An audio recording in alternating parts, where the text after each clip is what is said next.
World economic forum young global లీడర్ల జాబితాలో TDP MP కేంద్ర మంత్రి రామ్మోహన్ నాయుడికి స్థానం లభించింది. ప్రపంచవ్యాప్తంగా తమ రంగాల్లో ఉత్తమ నాయకత్వం కనబరిచిన యువ నాయకులను వరల్డ్ ఎకనామిక్ ఫోరం ఎంపిక చేస్తోంది. ప్రపంచవ్యాప్తంగా 50 దేశాలకు చెందిన 116 మందిని ఈ అవార్డులకు ఎంపిక చేయగా, ఈ జాబితాలో కేంద్ర మంత్రి రామ్మోహన్ నాయుడుతో పాటు మరో 6 భారతీయులు చోటు దక్కించుకున్నారు. వేర్వేరు రంగాల్లో తమదైన శైలిలో ముద్రవేసి ప్రపంచ స్థితిగతుల అభివృద్ధికి కృషి చేసిన 40 ఏళ్లలోపు వ్యక్తులను యంగ్ గ్లోబల్ లీడర్ సంస్థ అవార్డులతో సత్కరిస్తుంది. దీనిపై రామ్మోహన్ నాయుడు స్పందించారు. వరల్డ్ ఎకనామిక్ ఫోరం ద్వారా యంగ్ గ్లోబల్ లీడర్గా ఎంపిక కావడాన్ని గొప్ప గౌరవంగా భావిస్తున్నట్లు చెప్పారు. ముఖ్యమైన ప్రభావితమైన నిర్ణయాలు తీసుకునే స్థానంలో భారత యువత ప్రాధాన్యం పెరుగుతోందని గుర్తు చేశారు. నిజాయితీ, నూతన ఆలోచనలతో ప్రజలకు సేవ చేయాలని ఈ గుర్తింపు మరింత గుర్తు చేస్తుందని కేంద్ర మంత్రి తెలిపారు.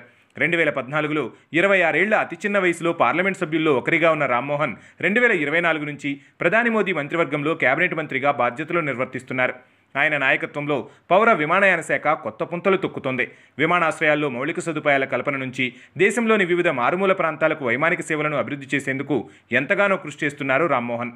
ఇక ప్రపంచ ఆర్థిక ఫోరం ద్వారా 2025 సంవత్సరానికి యంగ్ గ్లోబల్ లీడర్గా ఎంపికైన కేంద్ర మంత్రి రామ్మోహన్ నాయుడుకు సీఎం చంద్రబాబు ప్రత్యేక అభినందనలు తెలిపారు. ఈ ప్రతిష్టాత్మక గుర్తింపు మన దేశానికి, ముఖ్యంగా తెలుగు సమాజానికి గర్వకారణమని అన్నారు. ప్రజాసేవ పట్ల రామ్మోహన్ అంకితభావం మన దేశ యువతకు స్ఫూర్తినిస్తూనే ఉంటుందని తెలిపారు బాబు.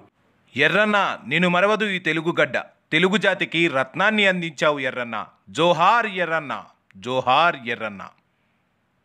జై తెలుగుదేశం, జై జై తెలుగుదేశం.